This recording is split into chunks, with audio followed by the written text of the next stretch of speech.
What's good, everybody? Look, y'all know who I am, but for those who don't know, I go by the name of Gabriel Ori, and this is my business partner. What's up, y'all? J.R. Johnson. Listen, man, we are Ask a Producer. Say it with me. Say, Ask a Producer. No holds barred. So listen, man, y'all know how we do. You know, this is a show, this is a platform that we believe everyone's a producer of something. But we want to interview the people that's pushing that needle, the people that's producing positively, the people that's pushing their community, that's impacting, you know, their community, themselves, you know, as well as others in a positive way. And tonight's show is no different. But before we get there, JR, how you doing, my brother? Man, how's this Friday? All is well, man. Friday's going great. You can't complain, man. I love Fridays, especially when you got, of course, when you got a 9 to 5, it's like you're ready to be away from it. But hey, it's Friday.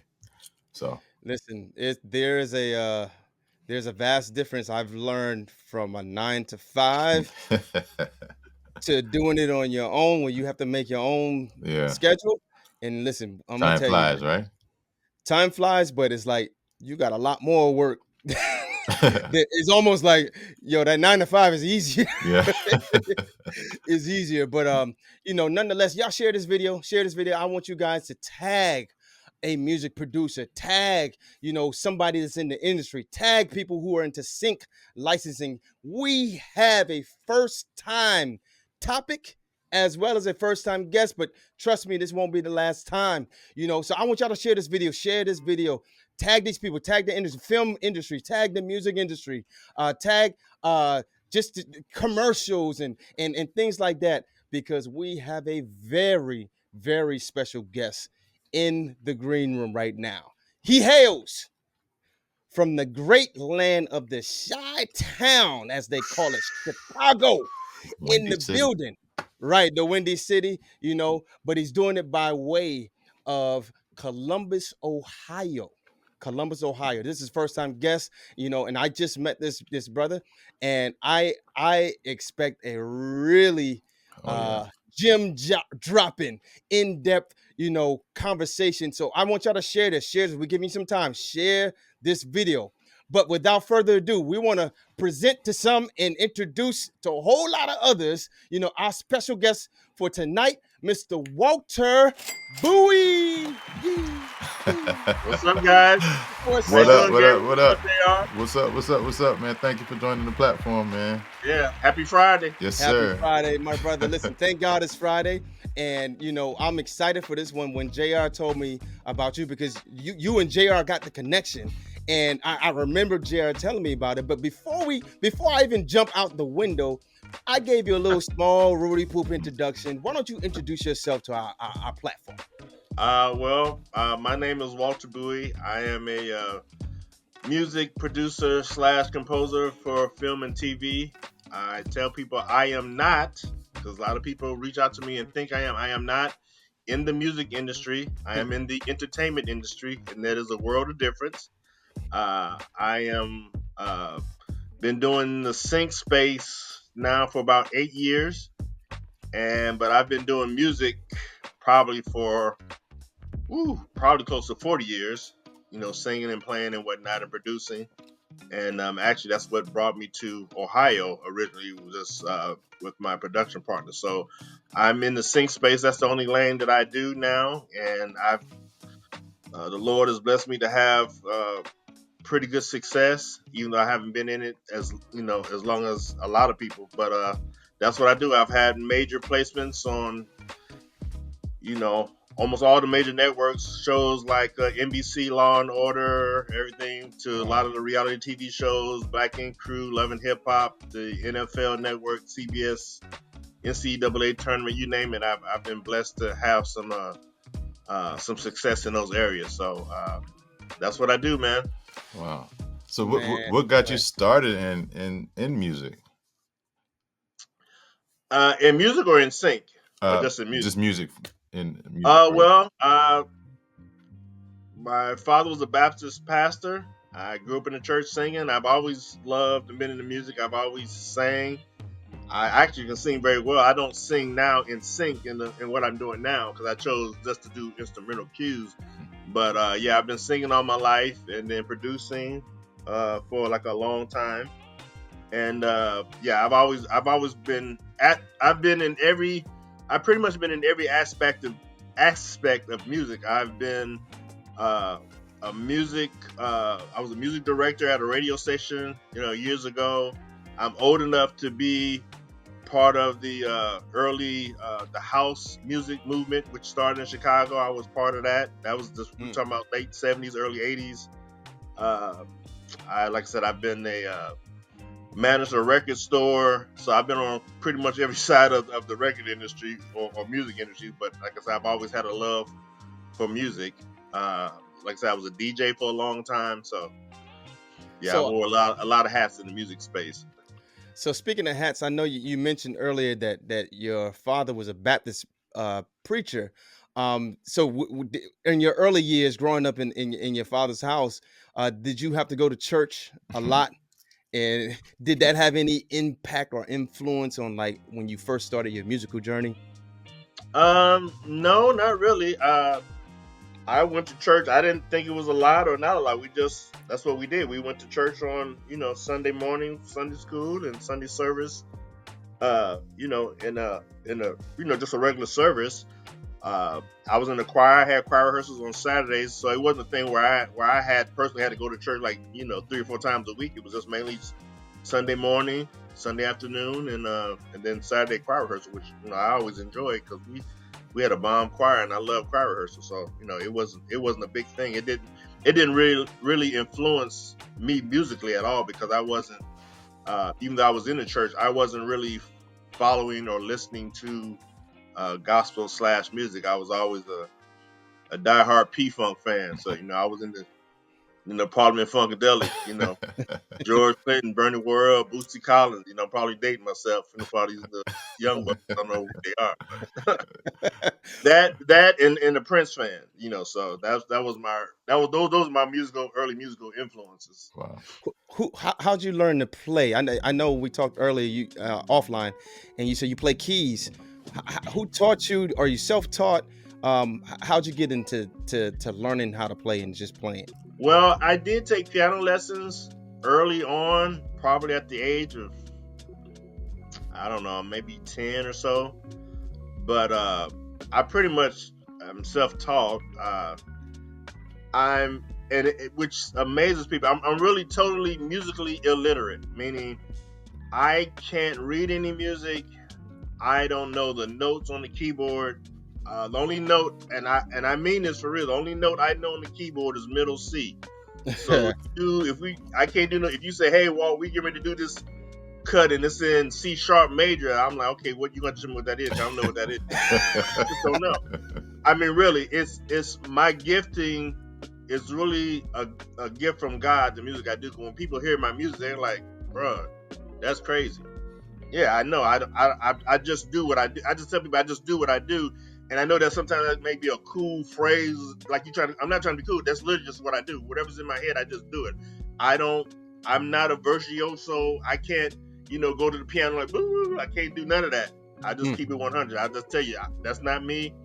I mean, I can just put out what comes to my mind, but I'm the terrible keyboard player. I mean, you might hear something like, "Oh man, that is live. That's really live." But yeah, you don't know that. It took a brother like 20 takes get that little bass line. You know. So that's behind the scene. It sounds good when you heard the final production, but you didn't see the other one note like do do do. And I'm like, oh man, I messed up again. So a lot of people don't see that. and So like I just tell people I just do what I do, man. Yeah, yeah. I like that. I like that because um, for the person that's watching, that might be watching somebody else, like say on the keys or on the guitar, on the bass, whatever they doing, and they see like, man, or they hear the results, like they hear a Mhm. song on the radio and you hear the results of like this thing is really produced, man, who did that? And then you just start formulating opinions about it and you trying to play it and you start to compare yourself where you are to what you're hearing, or to what Exactly. somebody else is doing, and you shouldn't do that. But I like how you said that because I do a lot of stuff, that takes me a few takes to do it, and once I do it, it's like, all right, it's done. I don't have to do it again because Exactly. I may not be playing this live. Hey, it's done. That's It's for somebody else to go ahead and yeah, and take that. So I like that. So I mean, Exactly. be true to yourself, yeah. and keep on that journey. Jared, was you gonna say something? No, I was just going to just add. I Oh, mean, that's the fun part of production, man. oh Nobody yeah, knows what you're doing behind the scenes, and you can make all the perfect. mistakes you want, man. As long as it comes out right to your ears and then to the listeners. Oh, you did. Hey, it Yeah, don't that's matter. that's what my gifting. I mean, I've been producing for a long time, and I've had I've always patterned my mindset or my production. Me and my partner at the time, we were students of Jimmy Jam and Terry Lewis. So Mm, those are my favorite all time favorite producers. Those are people I emulated, to do. And so I've always had a gift of I know how to pick good sounds mm, and have the proper spacing and stuff. And that when you've been doing it as long as I have, like I said, it becomes muscle memory. Because like I said, yeah. I'm 60 years old, so I've been doing music for a long, long time. Mm, But the more you do it, the better you get. right. And so I would encourage anybody, don't get, first of all, just do you. Don't worry about looking what everybody else is doing. Just start where you're at and just Mm, just be persistent if you really want to do it. right. Now, go. Oh, you about to say something? Yeah, I was gonna ask. Speaking of producers, have there been any other producers, like famous producers, that you've maybe connected with, or other producers around your element that you've maybe done some stuff with that's doing some big things? The only producers like I said, I had the chance to meet uh Jimmy Jam. Wow, that's dope. That was the pinnacle of my life, and it was uh funny little story. I share it. I mean, uh the year was 1990, and for those who take you back in the time machine, Janet Jackson had the hottest album at the time, the Rhythm Nation album, Mm, and she was going on her first tour. And her first tour date was going to be in Cincinnati, Ohio. Okay, so and I was living in Columbus. Cincinnati's about 100 miles away, and my friend, my best friend and producing partner at the time, his cousin was one of the top security people at the municipal stadium in Cincinnati.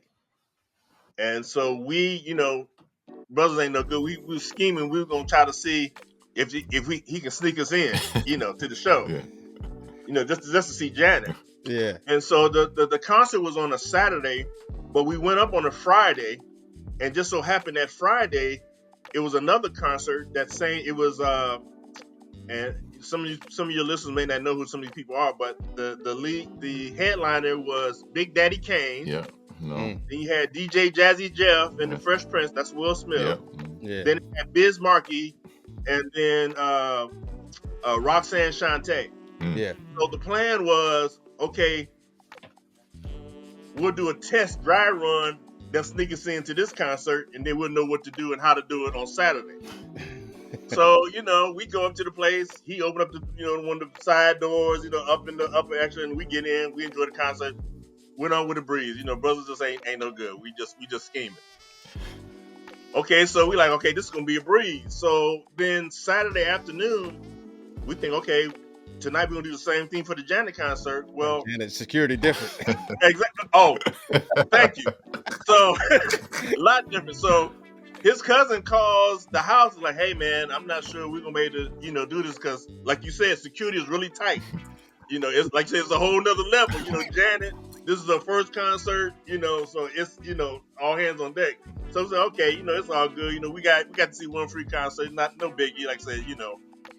And then probably about 3 hours later, he called us back and said, hey man, we're really short. Do you guys want to work security? We was like, yeah, sure. So he said, well, come on down. We came down and we met, and we're in this room with about 35 other security guards, and they give us the little, security blazers and stuff, and the captain or the sergeant, whoever, he's, giving everybody their spots where they're going to be and do everything. And so we're thinking, surely because we're not really the security staff, we're just like extra, last minute hiring, that they're going to put us, way up in the behind the bleachers somewhere, just at a door that, we ain't made to see the concert. No, my friend. They take us and put us right in the center of the stadium. Wow. On the floor next to the mixing concert. Now, if you've been to a concert, I'm not sure how they do it now. I've been to a concert in a long time, but they have the mixing stuff on the floor, like in the middle of the stage. Yeah. And so I was on one side of the mixing room board, and my partner was on the other side. So we like, these are the best seats in the house, and we ain't even real security dudes. And so, we really pumped. The lights go down low. And everybody's focused on Janet, blah, blah, blah. And then as the light comes out, we see another guy with a flashlight and he escorts Jimmy Jam into the mixing board. Oh, and wow. we like, our minds is blown, like, that's Jimmy Jam. Now, we had no idea he was going to be there. Wow. My best friend's uncle had no news. But like I said, this was Janet's first tour. And if you guys know the relationship of Jimmy Jam and Terry Lewis and Janet, they were very close. So because they produced all this stuff, they wanted to make sure they were physically at some of her first initial dates to make sure everything sounded right and was good. And man, it was crazy to see our mentor, the person we looked up to, standing literally like 3 feet from us. Wow. And then as the show went on and life came, certain people would recognize it was him, but we had to like play the roles. They said, "That's Jimmy." We went, "Oh no, you can't go here." Now we giddy like girls ourselves, but we got to like everybody else. And then so make a long story short, after the whole concert, he chopped it up with us and talked to us, man, for about a half hour, man. The coolest down to earth dude. He gave us his business card. We told him that we were aspiring producers, that we looked up to him and Terry.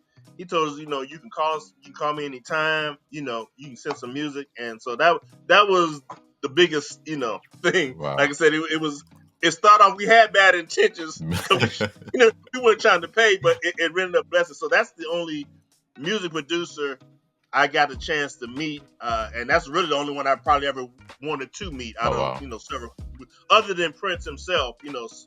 But yeah, so that was a cute little story.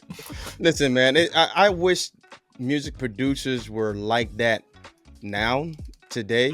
And that's why we kind of came up with this pod. It's like, let's go behind the scenes. Let's go with people who are doing things, and let's start with their backstory, and so I love the fact, that you did tell that story, because it's a reflection and it's a good place to pause, and take a break, because when we come back, we're going to really dive into this sync world that you're into, that you're real deep into. So listen, y'all share this video. Again, tag a person that's wanting to know about the sync industry and all of this, and we'll discuss it when we get back right here. Ask a Producer.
All right, guys, so we are on what we call a break. But guess what? This is the perfect opportunity for you as a business, as a brand, as a company, to advertise. And so we want you to consider advertising with us, here at Ask a Producer. Doing this segment, we get a lot of eyeballs, on our podcast. And God has opened up that door for us. So we want to open up and extend an opportunity for you and your business to advertise with us. We only charge $25 to advertise with us, and that's of course if your advertisement is completed, but we also offer the services of doing it for you for an extra fee. So if you want to advertise with us, it's $25. Take opportunity, take the chance, because no one knows who you are, no one knows your business unless you put it out there.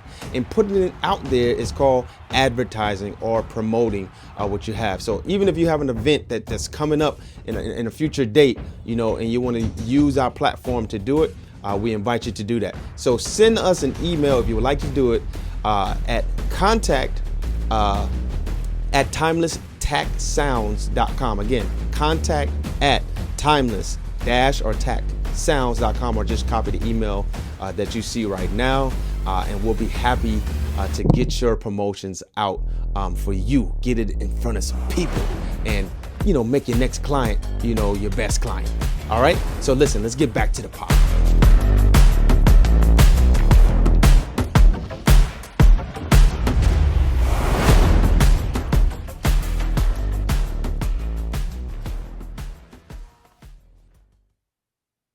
And we're back. And listen, before the break, we're here chilling with Mr. Walter Bowie. Before the break, he was telling us all about the production side and how he met his favorite music producer, and we asked him, to tell us about, this sync world that we've been secretly holding, for a little while from you guys. But listen, Mr. Walter Bowie, how did you go from production to the sync world? Well, I got into it actually by accident. Literally was just happening to been perusing YouTube, like a lot of people do. And as you know, Mm, sometimes when you're on YouTube, these different little ads pop up. mm, And this brother named Jesse Josephine, he has a YouTube channel called, I think that's how you pronounce his last name. He has a YouTube channel called Sync My Music, which is a very good YouTube channel.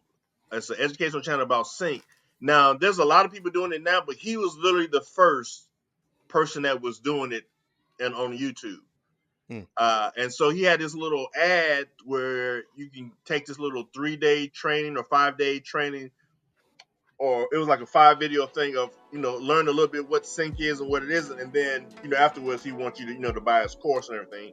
So I that perked my interest. I'm like, oh, what is that? And so I went through that course. I went through that little series. I didn't buy his course, but he had a lot of really good content on his YouTube channel. So I started searching him out, looking at all his little YouTube channels, find out what this little sync space is, because it's something I thought was pretty cool. And I'm like, man, I think I could do this.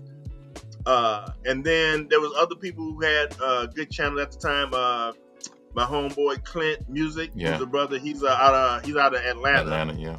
He went to school here at Ohio State, so he's originally from Ohio. And then there was another guy named Marlon Gibbons. They were like the three main people that were doing the YouTube channel. So I just kept between those three channels, Jesse being the main one, because Jesse has a whole lot of content, probably like 8, 9, 10 years of content, YouTube content now. And I just learned the space. So I had just recorded my last album project as an artist. I had a Christian ministry, and I did my called Child of the King, and I just did my last album in 2017. And that's when I stumbled upon this video. I said, well, you know what? I'm going to change and just do sync from now on. So it was January 2018. I started my sync journey, and I just started trying to format music, because you have to do music differently. It's totally different. That's the understanding a lot of people don't have. That's a mistake that they have. And then probably July of that year, I was able to sign to my first music library. Then I signed to another library in September, and like I said, the rest is history, man. I just been like grinding and learning and just getting better and better. But that's initially, like I say, it was literally, I had never even heard the term music licensing, Wow. sync licensing, or production music. They're all synonymous. I've never even heard it, Wow. and, we hear, we as individuals, we hear people hear music, in video games or movies or TV shows and different things. And I never really thought about where that music came from. A lot of people think it comes from the big Big, commercial artists, and right. it doesn't. It just comes from regular, just Joes like you and me. And that's the majority of where it comes from. And once I found out about it, I was like, oh man, I wish I would have known about this, 30, 40 years ago. I really did, Wow. but so that's how I got started, actually just by accident. But I just happened to see a YouTube ad. Man, that's funny because 2 times you were in a place accidentally, and you just at the right place at the right time. You met Jimmy Jam, and then at the right place at Exactly. the right time, you ended up in the sync. So you got to get Yep. synced in line to get to where you need to be. Explain to our audience exactly what sync is. What is a sync Okay, license? so good question. Good question. Hmm. So sync licensing, or music licensing, or synchronization is when you take your music and synchronize it to media, be it film or game. So that's what's called sync licensing. And so, in order for a documentary or a film or something to use your music, they have to get a license. And so you get paid for that. You may get some upfront sync fees. You may get back end royalties. So that's what it's called, sync licensing. It's not just and they also use the term production music. So that's in a nutshell, real simply what it is. It's just when you sync it with media. And as we know, there's music in everything from apps on your phone to documentaries, all that stuff. It's just a vast opportunities for music producers and creatives to get their music, signed and linked now. And one of the major ways to do that is you have to get hooked up through a music library. Now, a music library is similar to like your public library in your city or town, where public library has a whole different vast of books. Music library has different types of genres of music and styles and stuff, and that music is what the production companies, the music supervisors, the music editors, what have you, that's where they get their music from for these shows. Now, I know I just threw out a lot of terms that some of your listeners may or may not know. A music supervisor is the person that's responsible for all of the musical content on the show. Every single show, every single film, be it major or indie film, every documentary, every TV show, every video game has a music supervisor. Yeah. And they are the one that procures the music for that thing. So those are the people, what people may call the gatekeepers, who actually get the music. But a lot of times they get the music from a music library. And there's literally thousands of music libraries across the world. I'm been fortunate enough, I'm affiliated with about 9 music libraries now around the world. But that's how you get your music into sync. But like I said, a lot of people don't know the process. And I'm fortunate enough, I do teach a master class. Gonna ask that question. Where I teach students about the sync space. I have a music licensing 101 and a music licensing 102. And then I also have another class I call the process. It's music production for music licensing. So it's not just about how to produce; it's how to do music for the sync TV space. Because like I tell my students, if you're trying to get in the sync space, if you're writing a song for TV like you would putting on your mixtape or on Spotify, you're doing it the wrong way, and you're just gonna play yourself. It's not gonna carry over, because there's a certain format, certain style, or certain things that you have to do. And I share that in some of the different techniques and stuff to do that in my master classes that I offer. And quite frankly, one instance is we're used to hearing music on the radio where you hear a song, they may have like a 16-bar intro, where the DJ is talking and everything, and then the song fades out. But see, a song like that wouldn't work in the sync space, because if you listen to music on TV, they have to they want to have what they call a button ending or a sting or stinger, so the editors can cut in and out of different scenes. So a lot of times we don't really we hear the music, but we don't hear what's going on. So one of the homework assignments, if you will, and you can all your listeners can do this at home. I encourage you, just take whatever 2 or 3 of your favorite TV shows, instead of watching it, the first 15, 20 minutes, just close your eyes, turn your back, and just listen. And you'll hear there's so much music going on, and that's where you can learn what's really going on behind the scenes, what type of music, how the music is used. Because when you're watching it, some of your sensories is turned off, so you kind of hear it, but you don't. Right. But if you just turn on the TV and just listen and close your eyes, you'll perceive a whole lot of other stuff. Like, oh man, I didn't know that. Because especially in reality TV shows, the average reality TV show uses about 120 to 140 pieces of music. Man. That's a lot of music. That's a lot of, I tell my students, that's a lot of opportunities for you to get your music placed. Yeah. So I didn't mean to be so long-winded with that. No, that's good. That's good. Hey, we're picking up what you're putting down. Yeah.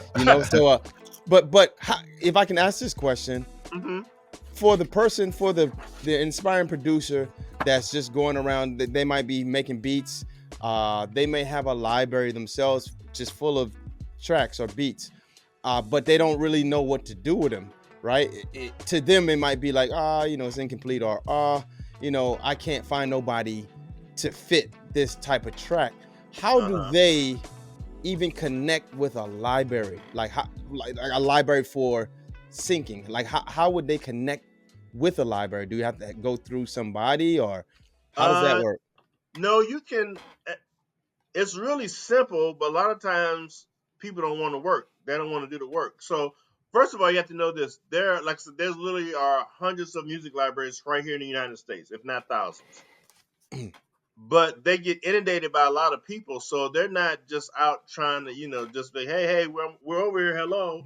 But if you do Google research, a very good place to find music libraries, because they're all on LinkedIn. Yes. And that is my social media platform of choice. That's the main thing I do, and that's how we connect. It has been a godsend. Yeah. You can get a lot of connections. I've created signed deals and all type of stuff on LinkedIn. So it's out there, but I tell people, before you do that, you have to get the knowledge.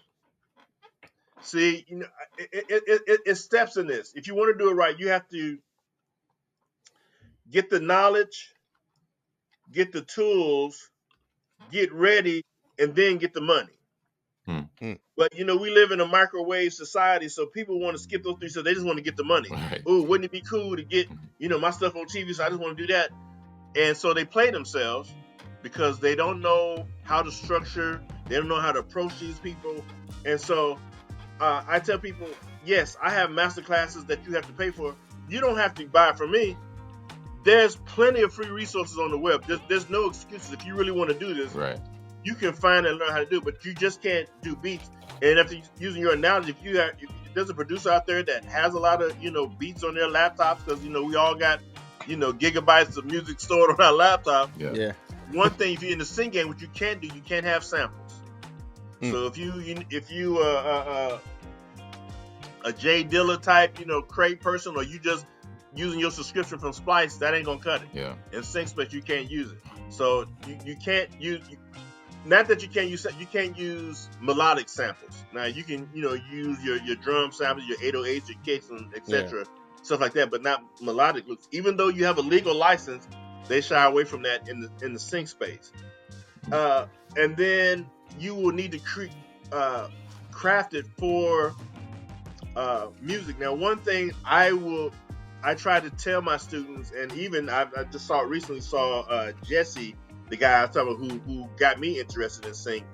He did a video a couple of weeks ago about, a lot of people say, well, man, I got all this music on my hard drive that they had on for years. I'll just take this and pitch it to sync. Nah, 9 times out of 10, that don't work. It's best to just create music fresh and new specifically for sync. Because back in the day, in the early, maybe 10, 15, 20 years ago in the SyncSpace, the music in SyncSpace was kind of corny, kind of cheesy. It's no longer like that. The bar is high. So you just can't, This is not a thing where I got some throwaway tracks, so I'm just gonna throw some beats to see if they can get on love and hip hop. No, no, no, no. The music supervisors and editors, they're looking for top notch production and stuff that's on the radio or better. Mm. So you want to bring your A game. This is not your throwaway game, and I would encourage you to don't try to dig through the crates and pull out. Oh, I did this hot track in '95, and I'm gonna try to chop it up a little bit to make it. No, just start fresh. That would be my uh my what I would suggest to you. So yeah, for somebody new and want to get into space, like I said, if you did nothing else, if this to better answer your question, if there's somebody out there aspiring to get in the sync and they don't have a clue, get on LinkedIn, connect and follow me. I give game every day. He sure do. Every day of the week. I drop so much content, free content. A lot of people are visual learners, like I am. So every Wednesday, and I've been doing it now for, this will be week 73. I do a thing what I call DNA of the track. And what it is, it's a video screenshot of a track. I give you the tempo. I give you what plugins I use, what VSTs I use. But the thing about it, you can see it. You can see how it's formatted. You can hear the instrumentation. And what a lot of people may or may not realize, I go over briefly with my process, but the cheat code is everything I post in that segment is already in the music library. One, everything I post is already in the music library. So you can know that it's not guesswork. This is stuff that's already what you're trying to get. Yeah. And 9 times out of 10, all the music I post has already been placed. It's already been on some type of show. And I usually say, okay, this was recently placed on, there's a new show on VH1 that actually comes on tonight called The Impact New York. I've had several placements on that. So it's a thing where you can see, okay, wow, this is how this guy's doing it. If you didn't have a clue, you ain't got to take no class. You ain't got to, rob Peter to pay Paul. You can just watch, and just study. And you can just simply type in hashtag DNA of the track, and you can see all the previous ones I posted. And I post all type of music. Yeah. So I do instrumentals. I do some of the vocal stuff. I do hip hop stuff. I do. I've posted pop stuff. I've posted orchestral stuff. So it's a whole gamut where you can really learn if you want to. But like I said, a lot of people don't. They don't have that dog in them. Yeah. They don't really want to work. They want, we got the gimme. They want the quick and fast and not really put in the work. So, right. But like I said, if literally just type in Walter Bowie on LinkedIn, sign up. You can sign up for the free version and follow me. I give so much content. I post probably at least 3-4 times a day, every day except for Sunday. Wow. So you can learn just like that. So can you say that a lot of producers can make this a living doing this? It's not a little chump change, but if they work hard, they can have success in this game where they can be living just doing exactly. that's what I'm striving to. That's why I wish I would have found out about this when I was a younger man. Mm-hmm. When I was in my late 20s or 30s, if I had done that, I would be killing the game. Wow. I mean, some people think I'm killing now, but I'll be a multimillionaire. And I don't say that braggadocious. I just know my work ethic. Had I known about this, in the late 90s, it'd be a wrap. Yeah. Wow. But it was God's providence that I found out about it now. So I tell people it's good because I'm encouraging a lot of people. I tell people it's never too late. Okay, so let me give you this example. And I hope maybe this is a blessing to encourage somebody who's thinking about, I don't know. It's, I tried the music scene, I didn't do it. I used to do my drums through MIDI, or I just had loops.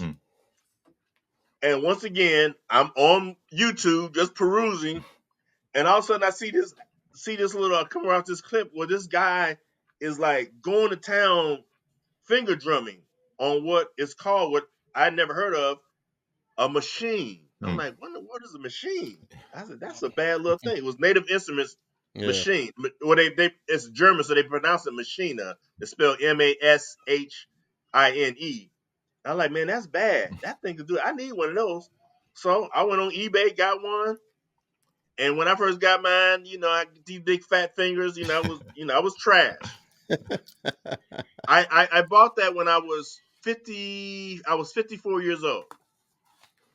Okay, I had never touched a machine, but I knew this is what I wanted to use in my production. I'm a beast now. I'm 60. The You know door what? is All my open. drum production, I do myself. I don't use loops. I don't use. I'm all the stuff you hear in my productions. I'm doing that on the machine. Now, but Mm. when I started, I could have got. But I just said that story to say you're never too old. Yeah. You never. It's never too late. And I tell people, if I can start doing this at 54, if I start, like I said, I'm 60. If I started to sync space in 53, anybody can start. Anybody can do it. So I encourage people to, if you want to do it, get it and do it. You just got to have the work ethic to do it and be successful. So to answer your question alone, yes, it can be sustainable. I know several composers who do this full time. I know several composers that making six figures doing this thing. But Mm. you have to know about one thing. You have to know about sync space is that it is a long game. It's not a quick Get rich quick. Yeah. get rich quick Yeah. game. Yeah. It's a long game. So you have to put the foundation. It's sort of like a snowball effect. Yeah. And it gets bigger and bigger with your PROs, but you have to be willing to work and you have to do a lot of content. Some people, I see some students do this, and this is what you shouldn't do. They'll maybe they'll have some beats, or they do an album of maybe 10 beats. And let's say they're successful and they get into a music library. And they're so ecstatic that they got into a music library, which is good. You should be happy. That's a compliment. Congratulations. But then they have this illusion, well, I'm just going to sit back because this album going to make me all this money and royalties, and then they stop working. No, my friend. I teach my students this. Compose, complete, send away, repeat. Wow. You do that album, put your head down, keep on doing it. Yeah. You got to, because it's a numbers game. The more music you have, the more opportunities you have to be synced. And the cool thing about sync space, music license, a lot of people don't know, you may do a 10-track album, but you have in sync space, they want you to have alternative mixes. So what does that mean? So let's say if you're a vocalist, you will obviously have the vocal mix. That's one version. You have an instrumental. That's another version. You always want to have a drum and bass. That's three versions. You might have what they call a underscore mix, and that's where you take all of the melodic or lead or melody parts out. So that's another version. Then you might just have a no percussion mix. That's 5 versions. So one song can have 5 versions. Guess what? All of 5 of those tracks pay the same. Yeah. So if it doesn't matter if they play your vocal track on, let's say, Black Ink Crew, or they just play the drum and percussion mix, it pays the same. Mm. Now, Mm. granted, I'm sure your ego's a little bruised, so you thought you was gonna hear your voice on the show, and they didn't play the vocal version. But when you get that check, it pays the same. Yeah. And the thing is, the cool thing also about that is that a lot of times they'll use those different versions interchangeable, and those are all considered different placements.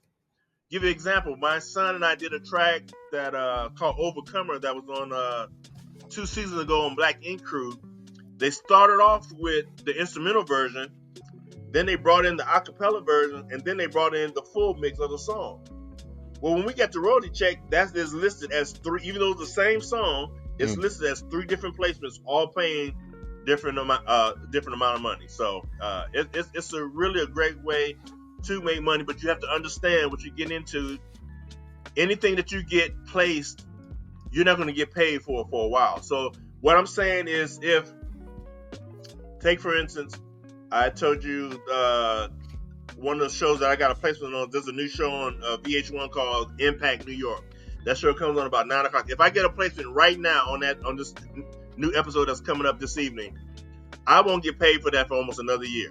That's just the nature of the sync space, because you get paid by your PROs, which is quarterly, so every 3 months. So last month, this is March, February 19th, I'm a BMI writer. So we got our royalty statements on BMI. The stuff that I got paid for, uh, and this last royalty statement was music that I did last Last year. July, August, and September. Mm, You see what I'm saying? So yeah. you always back in the rears. Right. So this next royalties check, which will come out May 19th, that'll be the music that I did in October, November, and December of last year. So you just have to know the nature of the business and how it's done. Right. But Okay. that's the biggest stumbling block for a lot of new people getting in space. They don't understand the business, and they think it's the music business, and it's not. Yeah. So a lot of simple things that you know or think to do in the music industry, you don't do it in the entertainment industry. Another example: if you're a music producer in the music industry, well, of course, I want to copyright my music. Yes, that's what you're told and supposed to do. Mhm. In the sync space, you don't have to do that. I haven't copyrighted any music in 40 years. Wow. You don't need to do that. Wow. So that's just an example of some of the things that you know is different. But like I said, that's why I try to tell people you have to get knowledge, because people in the entertainment industry is not trying to, give you game. They're not going. Then when you send music to the email not gonna say, "Hey, Gabriel, this is some real nice stuff, but we think you need to make these changes, this, that, that." No, they ain't gonna do that. They're gonna say, "Sorry, nope." That's just the nature of the business. Yeah. I got You know. two more. So, I got two more questions. yes, sir. Number one, I know, like back in the day with the music world, and I used to be signed to a manager. They used to have in the music world what they call a who's looking list, and so that who's looking list would give you a up on like, hey, this artist is looking for this type of beat, and so then you can create for what they're saying. This person's looking. Mariah Carey's looking for this type of thing, so you know, okay, it's Mariah Carey. You know her voice, her range, and she's looking for a beat like this, and so you can kind of like take those information to kind of create something.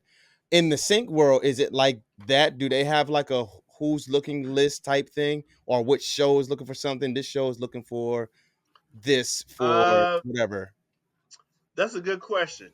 Yes and no. So what I mean by yes, there's a service called that's been around for 20 plus years, called taxi service. You heard it, Some of huh? your listeners I Yeah. may have remember heard of that. it. Yeah, we We used used to to have have that. Yeah, So we used to have that car. taxi is a thing where you have to pay an upfront, membership fee. I think it's $300 or something like that.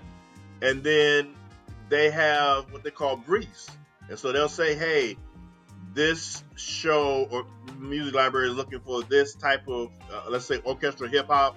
It'll give you some examples to listen to. It'll tell you the length it should be, what they're looking for, yeah, and then you have to submit a $5 fee, for it. yeah, And if they critique. like it, it'll get forward Right. on. So that's Right. one way. That's a service. But your different music library partners, and they all have a different business model, kind of do the same thing. So, like I said, I'm with 9 different libraries, and they all do things a little differently.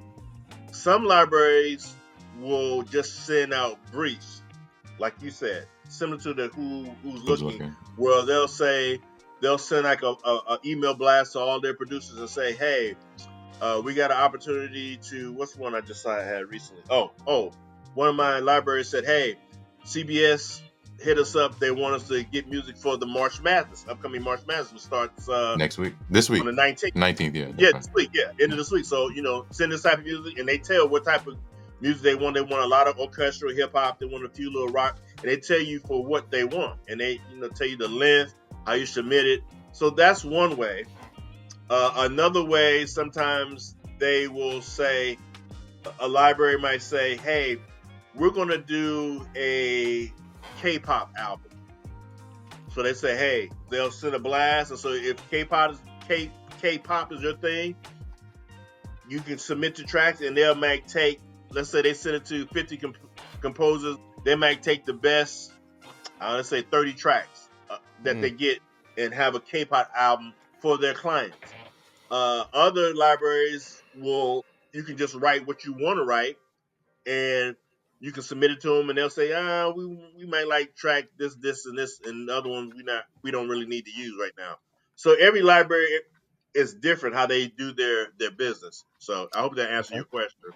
Oh yeah, it did. So my last final question is, Is there just one type of sync, or is there multiple different types of sync licensing that a person can have? Another very good question. Uh, so first of all, I'll tell you there are different layers in the sync space. The highest layer or that pays the most is Mm, the ad agencies, Hmm. the big brands. So what do I mean by that? So if you do a sync for McDonald's, sync space for Toyota, these big brands, that's the highest. That's where you can get six-figure upfront sync fees, literally. Hmm. okay. Then after that is obviously motion pictures, both major movies and indies. Then you have network television. Then you have cable TV, and then last but not least is the streaming. The streaming is just trash, Oh yeah, garbage. They don't pay right. you no money. Yeah. That's why the actors and the writers were on strike earlier this year because of the Hmm. streaming thing. Yeah. And that's just we're trying to hope to get that changed. I saw that. This is just what they do. So, so those pay different tiers. So what does that mean? So you can take the same track. Let's say you got a nice instrumental track. If they use it for let's say they use your instrumental track for, let's say it's for the new 2025 Honda Accord, ad. Well, you're looking to make probably about $200,000 to $300,000 upfront sync fees that you can just put in your pocket, and not to mention all your back end royalties Mm, from every time it get aired. Okay, so that's top level. If they use that same track, and let's say they just use 40 seconds. If that same track is in a major movie, once again, you won't get all the residual royalties, but then I can pay you, if it's a major film, $100,000 upfront sync fees. Hmm. Okay, that same instrumental track that's 40 seconds. If it's on, let's say it's on NC, they use it on network television like NCIS Los Angeles. That could be about $2,000 or $3,000. It may or may not be upfront sync fees. They don't always have upfront sync fees depending on what library you're dealing with on that network TV. But that placement, that initial placement, will be a couple of $1,000s easy. Wow. Okay. mm, That same 40 second, let's say that same instrumental is played on a show like Housewives of Atlanta on Bravo on cable network, that may pay about $90 if it's placed, during. It's all relative to the prime time where it's slotted. right. Now that same track, if it goes to the streaming, bruh, that can be like $3. But it can be criminal, and I wish I could show you, but I can tell you it happened to me. So I was lucky enough to get a placement on what's that? Tyler Perry's Sister, which is on BET. Hmm. Okay, Tyler Perry's Sisters. They use this track for about 40 seconds. They used 40 seconds of it. The total track was like a minute and a half. It only took me like maybe 40 minutes to come up with the track, produce the track, write and produce the track. It paid out about $86. Wow. Okay, that's decent. That same episode, that same track, it went from BET to BET Plus, which is their streaming service. Hmm. That same song, same episode, same everything, $2.48. Jeez. Highway robbery. It's criminal. The streaming service is criminal. Yeah. Wow. It is criminal.